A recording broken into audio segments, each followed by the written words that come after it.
স্বাগত ডিবিসি সংবাদের সাথে আছি সুরভি আলম তরণী। অবিরাম বৃষ্টির কবলে দেশ, বিভিন্ন জায়গায় তলিয়ে গেছে জনপদ।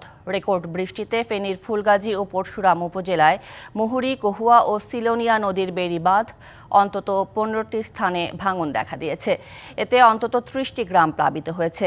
রাত থেকে ফেনীতে বৃষ্টি কিছুটা কমলেও মুহুরী, কহুয়া, সিলোনিয়া নদীর পানি বিপদসীমার 76 সেন্টিমিটার উপর দিয়ে বইছে। পানির চাপে পরশুরাম উপজেলায় 10টি ও ফুলগাজী উপজেলায় 5টি ভাঙন দেখা দিয়েছে। ভাঙনে অন্তত 30টি গ্রাম প্লাবিত হয়েছে। শহরে দেখা দিয়েছে জলাবদ্ধতা। শহরে শহীদুল্লাহ কায়সার সড়ক, রামপুর শাহিন একাডেমি এলাকা, পাঠানবাড়ি এলাকা, নাজির রোড, পেট্রো বাংলা সহ বিভিন্ন এলাকায় জলাবদ্ধতা দেখা দিয়েছে। এতে খেটে খাওয়া শ্রমজীবী মানুষ সহ সবাই দুর্ভোগে পড়েছেন। এদিকে ফেনীর সাথে পরশুরাম সড়কে যান চলাচল বন্ধ হয়ে গেছে। জেলা প্রশাসন জানিয়েছে, বন্যা পরিস্থিতি বিবেচনায় ফুলগাজী উপজেলায় 99টি এবং পরশুরাম উপজেলায় 32টি আশ্রয় কেন্দ্র প্রস্তুত রাখা হয়েছে।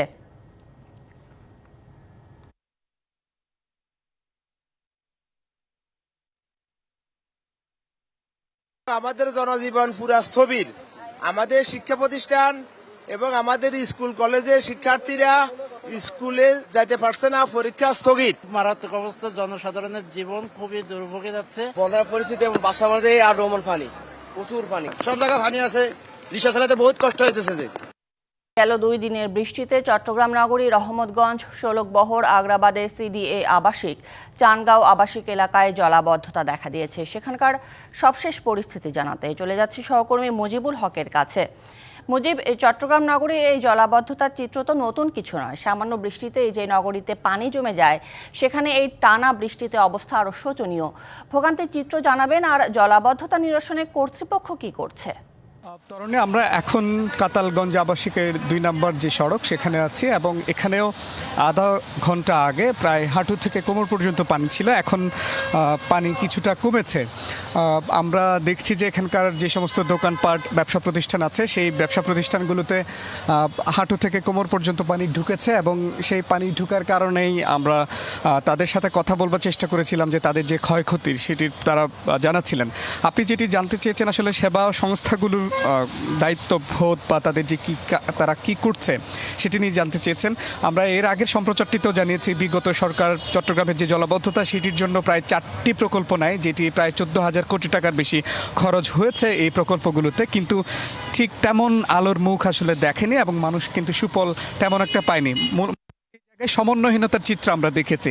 তো অন্তর্বর্তী সরকার দায়িত্ব নেওয়ার পরেই সরকারের যে প্রধান উপদেষ্টা, আপনি জানেন ডক্টর মোহাম্মদ ইউনূস, তার বাড়ি চট্টগ্রামে, তিনি চট্টগ্রামের জলাবদ্ধতা যে সমস্যা সেটির প্রায়োরিটি দিয়ে, অগ্রাধিকার দিয়ে 4 জন উপদেষ্টাকে দায়িত্ব দেয়। এরপরেই আমরা দেখেছি তারা মাঠে বেশ সরব হয়েছিলেন, এবং মোটা দাগে সেবা সংস্থা যেগুলো আছে, সিটি কর্পোরেশন, উন্নয়ন কর্তৃপক্ষ, সেগুলোর সাথে দফায় দফায় তিনি বৈঠক করেছেন, খোঁজ খবর নিয়েছেন।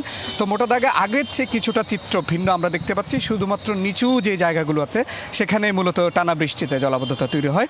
অন্যান্য জায়গাগুলোতে জলাবদ্ধতার যে চিত্র সেটি কিছুটা উন্নতি হয়েছে বলা যায়।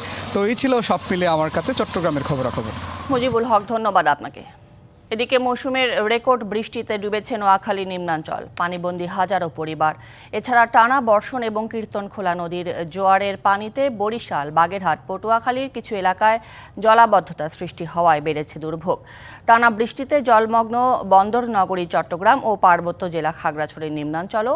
এদিকে 3 দিন পানিবন্দী থাকার পর কমতে শুরু করেছে কক্সবাজার ও খুলনার পানি।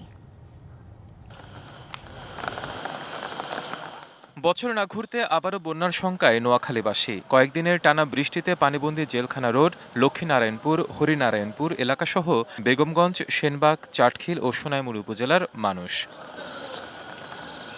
প্লাবিত হয়েছে কবিরহাট ও কোম্পানীগঞ্জ উপজেলার নিম্নাঞ্চল। জলাবদ্ধ বসুরহাট পৌরসভা ও সুবর্ণচর। 2 দিনের জন্য স্থগিত করা হয়েছে মাধ্যমিক স্কুলের অর্ধবার্ষিকী পরীক্ষা। এদিকে টানা বর্ষণ ও উজানের ঢলে কুমিল্লার গোমতী নদীর পানি বেড়ে দেখা দিয়েছে বন্যার শঙ্কা। সম্ভাব্য পরিস্থিতি মোকাবেলায় নেওয়া হয়েছে প্রস্তুতি। বৃষ্টি অব্যাহত থাকায় অবনতি হয়েছে সাতক্ষীরার জলাবদ্ধতা পরিস্থিতির। ভেসে গেছে মাছের ঘের ও কৃষিক্ষেত। ভারী বৃষ্টিতে জলাবদ্ধ বাগেরহাট শহরের খান জাহান আলী রোড, রেল রোড, জেলা হাসপাতাল মোড়, জেলা ডাকঘর সহ বেশ কিছু এলাকা। এতে বিপাকে দিনমজুর ও খেটে খাওয়া সাধারণ মানুষ। বৃষ্টি এবং কীর্তনখোলা নদীর জোয়ারের পানিতে বরিশাল নগরীর বেশ কিছু এলাকায় জলাবদ্ধতা সৃষ্টি হওয়ায় বেড়েছে দুর্ভোগ। ভারী বর্ষণে খাগড়াছড়ি জেলার বিভিন্ন নিম্নাঞ্চলেও জলাবদ্ধতা তৈরি হয়েছে। পাহাড় ধসের আশঙ্কায় ঝুঁকিপূর্ণ এলাকা থেকে লোকজনকে সরিয়ে নেওয়া হচ্ছে। DBC news desk. দেশজুড়ে শনিবার থেকে আবারও ভারী বৃষ্টির পূর্বাভাস দিয়েছে আবহাওয়া অফিস। তবে আজ থেকে বৃষ্টিপাত কমে আসতে পারে। সব বিভাগেই কোথাও বৃষ্টি, বজ্রসহ বৃষ্টি, আবার কোথাও মাঝারি ধরন সহ ভারী বৃষ্টি হতে পারে। এদিকে সকাল থেকে বৃষ্টির কারণে রাজধানীতে বিভিন্ন রাস্তায় পানি জমে যান চলাচলে ধীরগতি নেমে আসে। এতে যানজট তৈরি হয়। ভোগান্তিতে পড়েন অফিসগামী মানুষ। আবহাওয়া অধিদপ্তর জানিয়েছে, আজ থেকে বৃষ্টিপাতের মাত্রা কমতে পারে, তবে শনিবার থেকে আবারও বাড়বে বৃষ্টির মাত্রা।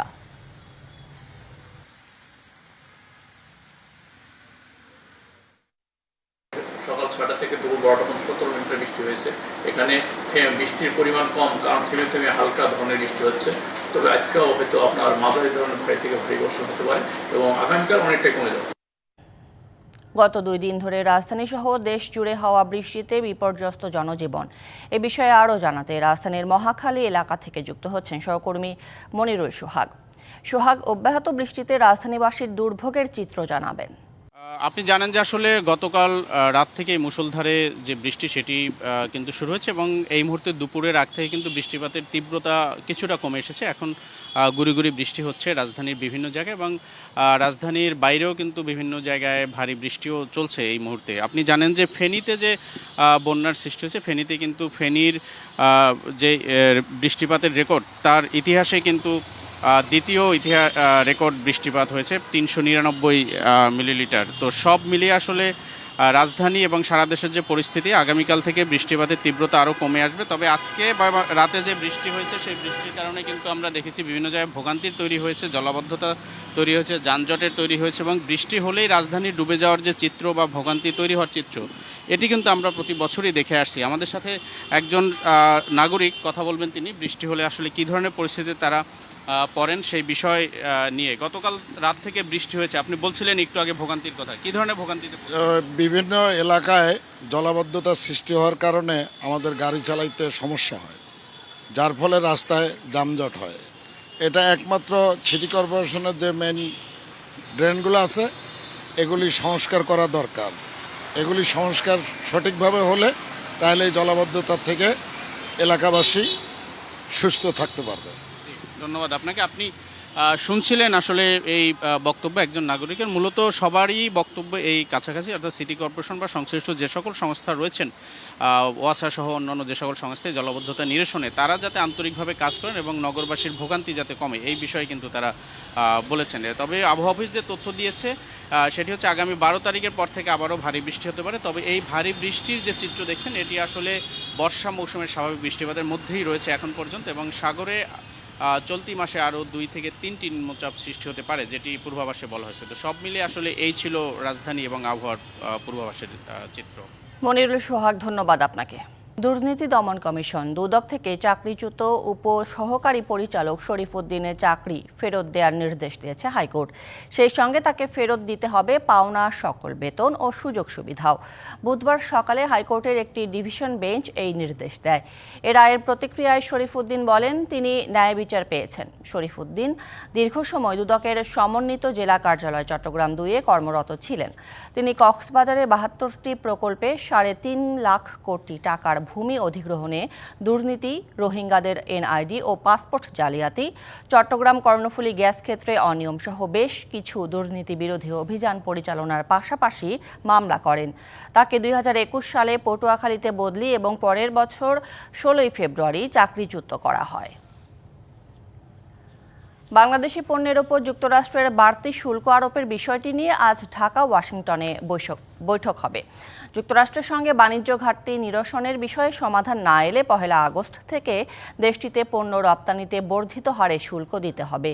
এই অবস্থা থেকে বিশেষ ছাড়ের জন্য ওয়াশিংটনে বাংলাদেশের বাণিজ্য উপদেষ্টা ও সচিব মার্কিন প্রতিনিধিদের সাথে বৈঠকে বসবেন।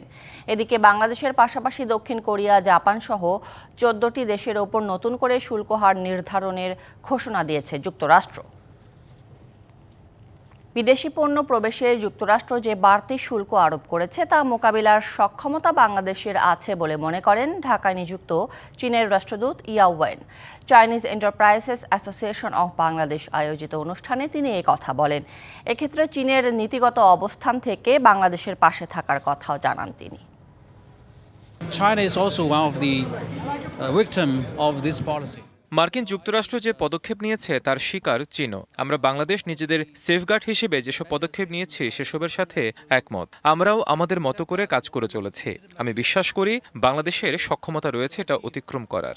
আমরা পাকিস্তান ও বাংলাদেশের সাথে যে ত্রিপক্ষীয় প্ল্যাটফর্ম করছি তা আমাদের নিজেদের স্বার্থ রক্ষা করার জন্য। এতে তৃতীয় কোনো দেশের উদ্বিগ্ন হওয়ার কোনো কারণ নেই।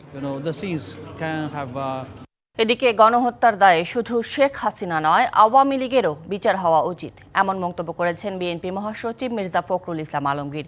সকালে বিএনপি চেয়ারপারসনের উপদেষ্টা ডাক্তার আব্দুল কুদ্দুসকে দেখতে রাজধানীর নিউরো সায়েন্সেস হাসপাতালে গিয়ে সাংবাদিকদের কথা বলেন তিনি। ফেব্রুয়ারিতে নির্বাচনের দাবি শুধু বিএনপির নয়, এটা জনগণের। যারা এটা চায় না তাদের ভেবে দেখা উচিত। ফ্যাসিবাদের পক্ষে যারা কাজ করছে তাদের শাস্তি হওয়া উচিত উল্লেখ করে বিএনপি মহাসচিব দেশকে সবাই মিলে বাঁচানোর আহ্বান জানান। বলেন, দেশকে সঠিক ট্র্যাকে উঠানো সব রাজনৈতিক দলের দায়িত্ব।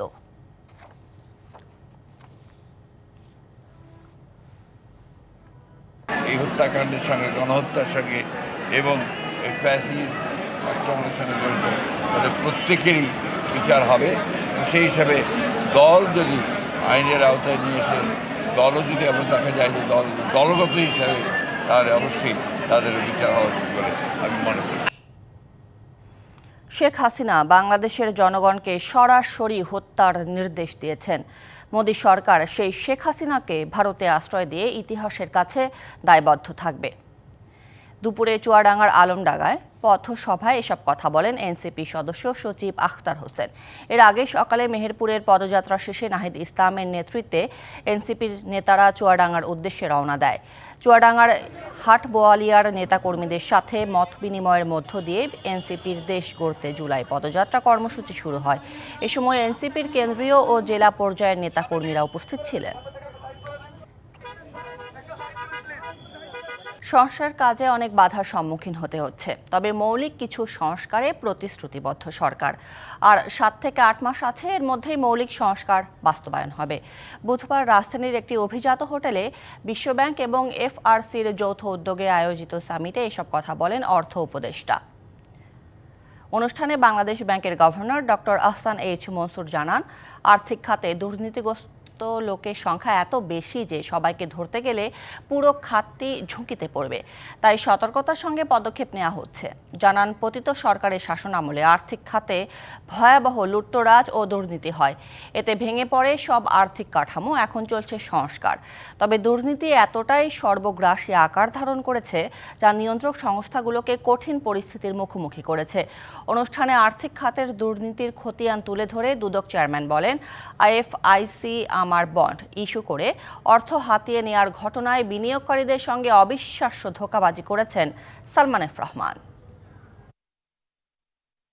বাংলাদেশে এখন সময় আসছে, যেহেতু অনেক রকম ফাইন্যান্সিয়াল চ্যালেঞ্জের মধ্যে আছি আমরা, দেশে যদি বিনিয়োগ বাড়াতে চাই বা বিদেশি বিনিয়োগ বাড়াতে চাইলে আমাদের ডেফিনেটলি এই যে অডিটার এবং এ পর্যায়ে দেখবেন সিএসআরএম এর সৌজন্যে ডিবিসি এক্সপ্রেস।